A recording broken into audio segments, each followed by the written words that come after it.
Hi అందరికీ welcome back to my channel daily lakhs 143 బతుకం లేకుండా. నేను మీ లక్ష్మి, మీరు చూస్తున్నారు డైలీ లాక్స్. అందరూ ఎలా ఉన్నారు? బాగున్నారు కదా? నేను కూడా అయితే చాలా బాగున్నాను. మీరంతా హ్యాపీగా ఉండాలని మనస్ఫూర్తిగా అయితే కోరుకుంటున్నాను. ఇక ఈరోజు బ్లాగ్ అయితే లాస్ట్ వరకు అయితే ఖచ్చితంగా చూడండి. నచ్చితే మాత్రం ప్లీజ్ లైక్ చేయండి. ఒక చిన్న లైక్ ఇస్తే అది నాకు చాలా అంటే చాలా మోటివేషన్గా అయితే ఉంటుంది. ఇంకా మరిన్ని బ్లాగ్స్ చేయాలని నాకు కూడా కొంచెం మంచిగా శ్రద్ధగా అయితే ఉంటుందన్నమాట. అందుకని ఇక బ్లాగ్ అయితే కంటిన్యూ అయితే చేసేయండి. ఇక ఈరోజు బ్లాగ్లో అయితే గార్డెన్ ఈరోజు అయితే క్లీన్ చేసాము, స్వామి నేను కలిసి. ఇక ఈ పిక్చర్ వచ్చి పెద్దోడికంట స్కూల్లో ప్రాజెక్ట్ ఉందంట. సోల్జర్ ఒకరు వస్తారట, ఆయనకి ఇలా మీరు ఎలా అయినా సరే ఒక సోల్జర్ది డ్రా చేసుకురండి పిక్చర్, ఆయనకి చూపిస్తే నచ్చాలి అని చెప్తే మా పెద్దోడు ఏం చేశాడంటే గూగుల్లో చూసి వేసాడనమాట. అరే కొంచెం ఈజీగా ఉన్నది వేసుకోవచ్చు కదరా అంటే అస్సలు వినడు.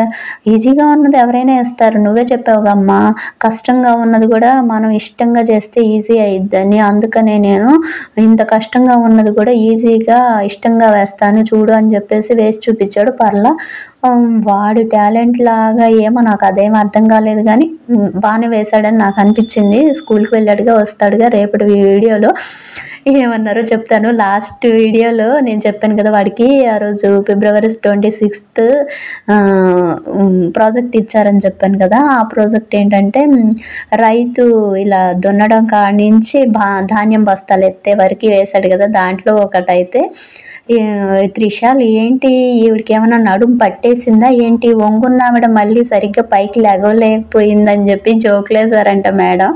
ఇంకొకళ్ళేమో నాట్లేస్తూ ఇలా ఉంటే అరే వీళ్ళు భూమి మీదైనా నాట్లేస్తుంది లేకపోతే భూమి కింద అడుగున వేస్తుంది అని చెప్పేసి అన్నారంటే, ఏంటి మేడం అలా అన్నారని అంటే, ఇంకొంచెం బెటర్గా నెక్స్ట్ టైం వేయమ్మా అని చెప్పి జస్ట్ జోకింగ్గా బాగా వేసావని చెప్పేసి అన్నారంట. మా వాడి స్కూల్లో ఏంటంటే అది వాళ్ళది ఫస్ట్ నుంచి ఒక ప్రాజెక్ట్ వర్క్ లాగా ఉంటుంది. అదే అరకు వ్యాలీలో ఆ ప్రాజెక్ట్ ఏంటంటే అంకురం ప్రాజెక్ట్ అనేసి పిల్లలకి చదువు బట్టి చదువులు ఇలాంటివి కాకుండా హెల్తీగా ఆటపాటలతో చదువులు అనే ప్రాజెక్ట్ ద్వారా అనమాట. పర్లేదు బాగానే చదువుతాడు, ఒత్తిడి ఏమి ఉండదు, ఎక్కువ హోంవర్క్ కూడా ఎవరు, చెప్పింది మంచిగా అర్థమయ్యేటట్టు చెప్తారు. నేను వాళ్ళు చెప్పిన దాన్ని ఇంటి దగ్గరకు వచ్చిన తర్వాత ఇంకా బాగా ఎక్స్ప్లెయిన్ చేయడానికి ట్రై చేస్తాను. దాంతో కొంచెం షార్ప్ అవుతూ ఉంటాడు అనమాట. పిల్లలు స్కూల్లో చదివినంత మాత్రాన వదిలేయకూడదు, ట్యూషన్స్కి పంపిస్తే ఓకే అనుకోకూడదు. మనం పక్కనే ఉండి కూర్చొని వాడిని ఎప్పటికప్పుడు సరిదిద్దుతూ ఉండాలన్నమాట. వాడు చేసే తప్పులు కానివ్వండి ఏదైనా. స్కూల్లో కూడా ఒక పెద్ద బోర్డు ఉంటుందన్నమాట. పిల్లలకి నచ్చిన వంటలు చేయించండి, ఇంటి దగ్గర మీ పనుల్లో వాళ్ళని హెల్ప్ కోరండి, ఫోన్స్ ఇవ్వద్దు అని పెద్ద చార్ట్ అంత లిస్ట్ ఉండిద్ది. అది నేను వెళ్ళినప్పుడల్లా చూస్తూ ఉంటాను.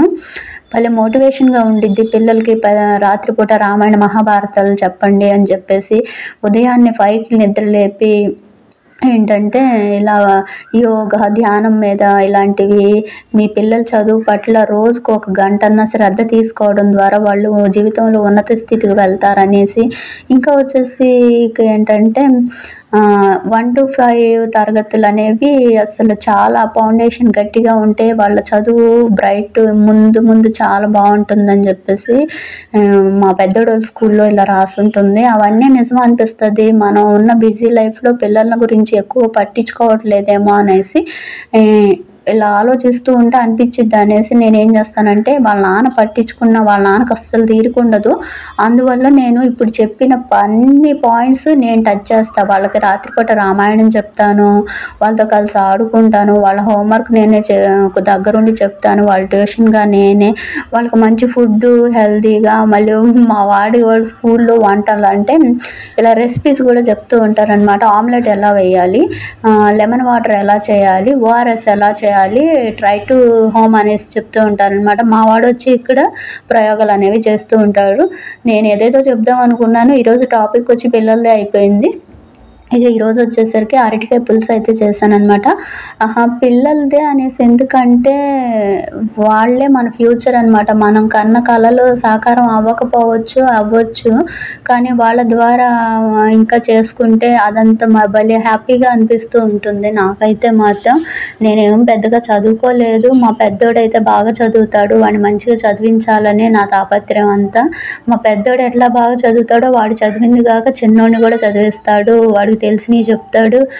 నైట్ టైము రామాయణం, మహాభారతం ఇలాంటివి చెప్తుంటే భలే భలే డౌట్స్ వస్తూ ఉంటాయి. వాడికి అడుగుతాడు.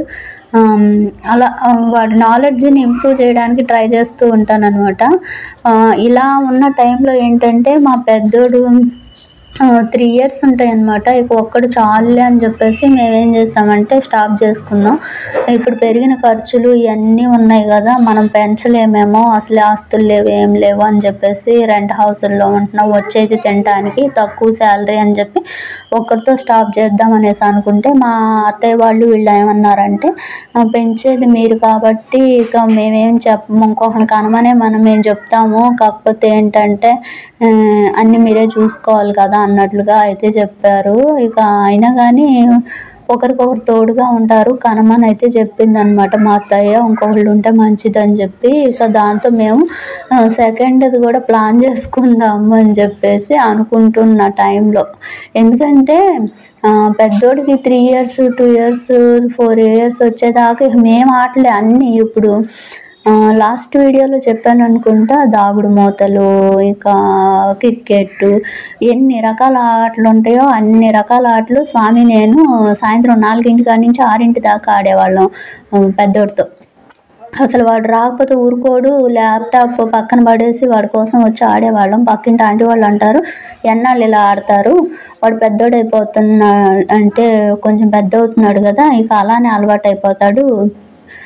అదే ఇంకొకడు ఉంటే కమ్మగా వాడితో ఆడుకుంటాడు కదా, మీరు మీ పనులు చేసుకోవచ్చు కదా, మీ పనులు ఆపేసి ఇప్పుడు వాడితో వచ్చి ఆడుతున్నారని చెప్పేసి అంటే నిజమే అనిపించింది. నిజంగా ఎన్ని పనులున్నా ఆపేసి వాడు రమ్మనంగానే 4 నుంచి 6, 7 దాకా ఆడాల్సి వచ్చేది. ఒక్కోసారి ఫ్రీగా ఉంటే ఒక్కొక్కసారి పని ఉందయ్యా వినవా అన్నా కానీ ఇక నేను ఆడేదాన్ని, ఆయన పని చేసుకునేవాడు. అలా అయితే తయారయ్యాడు, మొండివాడు అయిపోయాడు అనమాట. అందుకని చెప్పేసి ఇంకొకడు ఉండాల్సిందే అన్నారు. అసలు నేను ఆ టైంలో ఏంటంటే అసలు వద్దు, మేము పంచలేము అనేసి ఇక ఆపరేషన్ చేయించుకుందామని గవర్నమెంట్ హాస్పిటల్కి కూడా వెళ్తే ఏం చెప్పారంటే, ఇక మాకు తెలిసిన వాళ్ళు అనమాట, వాళ్ళంతా గవర్నమెంట్ హాస్పిటల్లోటి డాక్టర్స్, నర్సులు వీళ్ళంతా అసలు పిచ్చి పని చేయొద్దు, మీరు చిన్నపిల్లలు, నీకు అసలు ఏం తెలియదు లక్ష్మి అని చెప్పేసి ఆపరేషన్ వద్దు, పాడొద్దు, ఇంకొకరికి అనాల్సిందే అని చెప్పేసి అన్నారనమాట. ఇక సర్లే అని మేడం గారు మా అక్కు దగ్గరలో ఉన్న పిహెచ్డి మేడం అనమాట, మా అందులో ఈ రాసిచ్చారు, ఫోలిక్ యాసిడ్ ఇలాంటివన్నీ రాసిచ్చారు. 2 months వాడు ట్రై చేయండి, ఇప్పటిదాకా మీకు వద్దు అనుకున్నారు కాబట్టి రాలేదు, కావాలనుకుంటే ఖచ్చితంగా వచ్చిద్దని చెప్పేసి అన్నారనమాట. ఇక దాంతో ఏంటంటే ట్రై చేసాము. ఇక అలా ట్రై చేస్తే 2000 వచ్చింది అనుకుంటా, అది కన్ఫర్మ్ అయ్యిందిలే అని చెప్పి హ్యాపీగా ఫీల్ అయిపోతున్నా. వీడితో ఆటలు కూడా కొంచెం తగ్గించేసాను, స్వామి ఒక్కడే ఆడిస్తున్నాడు. ఇక అయినా సరే ఏంటంటే హఠాత్తుగా అంటే కొంచెం హెల్తీ ఫుడ్ తీసుకుంటే మంచిదని చెప్పేసి స్వామి ఏం చేశాడంటే చేపలు తీసుకొచ్చాడు. చేపల కూర తనేనా వండింది, నాకు నీరసంగా ఉందంటే తనేనట్లు వండింది. వండేసరికి తిన్న వెంటనే వాంతులయ్యి నీరసం వచ్చి పడిపోయాను. ఇక ఆ రోజు ఒకటే కడుపులో నొప్పి బాగా, ఎందుకు వస్తుందో వేడి చేసి వచ్చిందేమోనని కొబ్బరి నీళ్ళు కూడా తీసుకొచ్చాడు. ఈ కొబ్బరి నీళ్ళు డబ్బా తాగేసాను, కడుపులో నొప్పి బాగా వస్తుంది, మళ్ళీ బేబీకి ఏమైనా అయిద్దేమో అని చెప్పేసి వేడి తగ్గాలని చెప్పేసి ఈ వాంతులు ఇవన్నీ కొంచెం తగ్గాక కొబ్బరి నీళ్ళు కూడా తాగేసాను. మరి ఏమైందో ఏమో ఆ 3rd monthలోనే అబార్షన్ లాగా అసలు అయిపోతుంది. వెంటనే మేడంకి ఫోన్ చేస్తే ఒక ఇంజెక్షన్ చేయిద్దామని చెప్పారు, ఆగుతుందని చెప్పారు అనమాట. అప్పుడు ఏమైందంటే వాళ్ళు చెక్ చేసి ఇది ప్రెగ్నెన్సీ కాదు, ఏదో ముత్యపు గర్భం అదేదో చెప్పారనమాట. సంథింగ్ ఏం చెప్పారు అంటే ఓవరీస్లో అంటే గర్భాశయంలో పిండం ఎదగకుండా కొంచెం ముందుకు నాళాల్లో వచ్చి పెద్దదయ్యేదో మరి ఏదో సంథింగ్ చెప్పారు అప్పట్లో. ఇక ఏదైతేనేమో అదైతే ఇక అబార్షన్ లాగా అయిపోయింది. ఇక అప్పుడేంటంటే క్లీన్ చేయాలని చెప్పారు థర్డ్ మంత్లో. ఇక హాస్పిటల్కి అలా వెళ్తే శుభ్రంగా అసలు తెలియని గోల అనమాట. అవన్నీ తెలియని తనం అంటే అబార్షన్ అంటే కూడా అప్పట్లో ఏంటంటే అసలు కత్తులు కటారాలు అన్నీ కనిపించినాయి హాస్పిటల్ థియేటర్లో. ఆపరేషన్ రూమ్లో ఏంటి ఇంత ఉన్నాయి ఇవి అనేసి అనుకున్నాను. ఏనాడు చేసిన పాపాలు ఇలా మా తప్పులు ఉంటాయి కదా వాటి కర్మలాగా అనిపించింది. ఎంత టార్చర్లా భయం వేసిందో. మత్తు ఇచ్చారు కానీ మత్తు ఎక్కల. గవర్నమెంట్ హాస్పిటల్కి తీసుకెళ్లారు. ఎందుకంటే ఈ గవర్నమెంట్ వాళ్ళు అందరూ తెలిసిన వాళ్ళే కదా. వాళ్ళు అన్నారు మా బయటకు ఎందుకు మనీ ఎక్కువ అవుతాయి కదా, మేము ఉన్నాం కదా మేము చేయిస్తామని చెప్పి తీసుకెళ్లారనమాట. ఇక వాళ్ళే చేయించేసి తీసుకొచ్చేసారు. ఇక తీసుకొచ్చిన తర్వాత ఏమైందంటే ఒక 2 months ఇక రెస్ట్ లాగా చాలా డెలికేట్గా అయిపోయాను. చాలా వీక్ అయిపోయాను అనమాట. చేసి పెట్టేవాళ్ళు కూడా ఎవరు లేరు. స్వామి చేసి పెడుతూ ఉన్నాడు. అలాంటి టైంలోనే ఏంటంటే అబార్షన్ అయిన దాని మీద వీక్నెస్ అంతా బయటపడి అబార్షన్ అయిన 2 monthsకో 3 monthsకో ఏమైందంటే బాగా కళ్ళు నొప్పి, తలనొప్పి, కన్ను ఎర్రగా అయిపోయింది. ఎంత ఎర్రగా అయిపోయిందంటే కన్ను భయమేసే అంత ఎర్రగా అయిపోయింది. నొప్పి అయితే అసలు భరించలేని నొప్పి వచ్చింది. ఎందుకు ఇలా వస్తుందా అని దగ్గరలో ఉన్న అన్ని హాస్పిటల్కి వెళ్ళాము. ఎవరు ఏం చెప్పలేకపోతున్నారు. ఎక్కడికి వెళ్ళాలో కూడా తెలియని పరిస్థితుల్లో మేడం మామూలుగా ఆ నొప్పి తట్టుకోవాలంటే పారాసిటమాల్ వేస్తూ ఉండు, అసలు ముందు అసలు ఎక్కడికి వెళ్ళాలో చెప్తానికి కనుక్కుంటాము అని చెప్పారు. 2 days పట్టినా కానీ తెలియలా. ఐ హాస్పిటల్కి వెళ్తే ఐ హాస్పిటల్ వాళ్ళు ఇది ఐ అంతా బాగానే ఉందంటున్నారు, ఐకి సంబంధం లేదంటున్నారు. అసలు ఎందుకు వచ్చిందో తెలియలేదు. ఏమైందో ముందు చెప్పండి, ఇంతకు ముందు ఏమన్నా అయిందంటే 2 months బ్యాక్ ఇలా అబార్షన్ అయిందని చెప్పంగానే అబార్షన్ అయిన దాని మీదకి ఏంటంటే బ్లడ్ టెస్ట్ ముంబై దాకా పంపారనమాట. అది రిజల్ట్ వచ్చేసరికి 1 week అలా పట్టింది. ఈ 1 week ఈ కన్నుపోటు మామూలు కన్నుపోటు కాదు అసలు. టైం టు టైం వచ్చేదన్నమాట. కంటిలో పెద్ద డాట్ లాగా ఏర్పడింది. ఇక ఆ డాట్ వల్ల అసలు నొప్పి కూడా వచ్చేదన్నమాట. ఇక వాళ్ళు అన్నారు ఇక్కడ కుదరదని తాడిగడప ఐ హాస్పిటల్కి తీసుకెళ్ళమని చెప్పారు. ఇక అక్కడికి వెళ్ళిన తర్వాత వాళ్ళు కూడా అన్ని టెస్టులు చేసి పొద్దున్నుంచి సాయంత్రం దాకా అక్కడే కూర్చోబెట్టి లాస్ట్ రాత్రి 10ంటికి ఏం చెప్పారంటే ఐకి సంబంధించి అన్ని టెస్టులు చేసాము, ఇక్కడ ఏమి లేదు, ఐ అంతా బాగానే ఉంది, కానీ మీరు ఒకసారి వేరే హాస్పిటల్కి రిఫర్ చేస్తాం అక్కడికి వెళ్ళండి అన్నారు. అక్కడికి వెళ్తే ఏమైందంటే ఆయన తేల్చి చెప్పారు ఏంటంటే ఐకి సంబంధించి మీరు ఆడికి వెళ్ళారు కానీ ఇక్కడ జరిగింది ఏంటంటే అని ఆయన కూర్చొని 2 గంటలు చెప్పాడు. నాకైతే ఏం చెప్పలేదు. నేను అప్పటికే చాలా వీక్గా ఉండి బయటే ఉన్నా. మా హస్బెండ్కే చెప్పేశారు.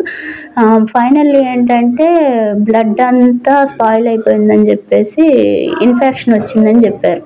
బ్లడ్లో ఇన్ఫెక్షన్ అనమాట. ఆ ఇన్ఫెక్షన్ తగ్గాలి అని అంటే ఓ 2 years మందులు వాడాలని చెప్పారనమాట. కంటి లోపల డాట్ కూడా వచ్చింది అని చెప్పారు. మందులు మంత్లీ తీసుకెళ్ళాలి అని చెప్పారు. అలా ఓ 2 years వాడాం మందులు. ఆ మందులన్నీ వాడేసరికి నేను ఎలా అయిపోయానంటే కొంచెం తెల్లగానే ఉండేదాన్ని, కొంచెం సామంచాయిగా ఉండేదాన్ని, కాకి కంటే మరీ దారుణం అయిపోయా. అంత ఓవర్ అంటే చాలా హై పవర్ బిళ్ళలు అవన్నీ. మరేం చేస్తారు, లైఫ్లో ఇలాంటి సిచ్యువేషన్ వచ్చిందని అనుకోవాలా, కానీ ఫేస్ చేయాల్సి వచ్చింది. అలా ఉన్న టైంలో కూడా నాకు ధైర్యం ఏంటంటే మా స్వామి ఎంత బాగా చూసుకున్నాడంటే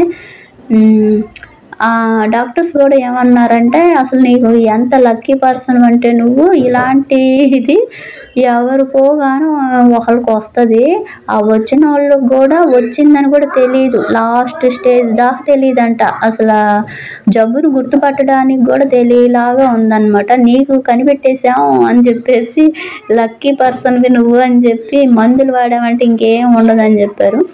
ఇక దాంతో 2 ఇయర్స్ పాటు అమ్మో ఇంకొకటంటూ వద్దంటే వద్దని స్వామి దేవుడా దండం పెడతా అసలు ఈ అమ్మాయికి మంచిగా ఉంటే చాలు మా పిల్లలు వద్దు ఎవరు వద్దు అని చెప్పేసాము.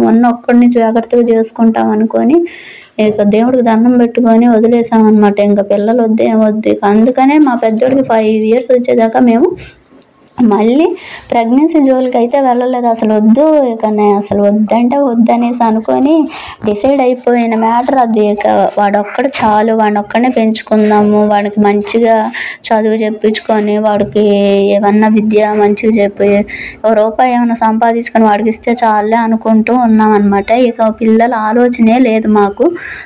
అంత లైఫ్లో స్ట్రగుల్, ఎంత స్ట్రగుల్ అంటే అది చెప్పుకోవడానికి కూడా వీల్లేనంత బాధని. 2 ఇయర్స్ మందులు అంటే 1.5 ఇయర్ దాకా మందులు మింగుతూనే ఉన్నా. ఆ మందులు వేసుకుంటే ఏంటంటే వేసుకోవడం నిద్రపోవడం అంతే. అంత హై పవర్ వేసుకుంటే మగత వచ్చేసిద్ది, నిద్రపోవడం, దానికి తగ్గ ఫుల్గా తినాలి. తినకపోతే మళ్ళీ కిడ్నీలు కొట్టిద్ది ఆ ఎఫెక్ట్ అంతా. అసలు ఆ బాధ స్వామి పక్కనే ఉండి అన్నీ పెట్టి ఈరోజు నన్ను ఇలా అయితే ఉన్నానంటే ఆయన చూశాడు కాబట్టే, చెందాడు కాబట్టే, ఈశ్వరుడి దయ వల్లే ఇలా ఉన్నాను. అసలు నిజంగా అయితే డబ్బులకు డబ్బులు వదిలిచ్చా, ఆరోగ్యానికి ఆరోగ్యం పోయే.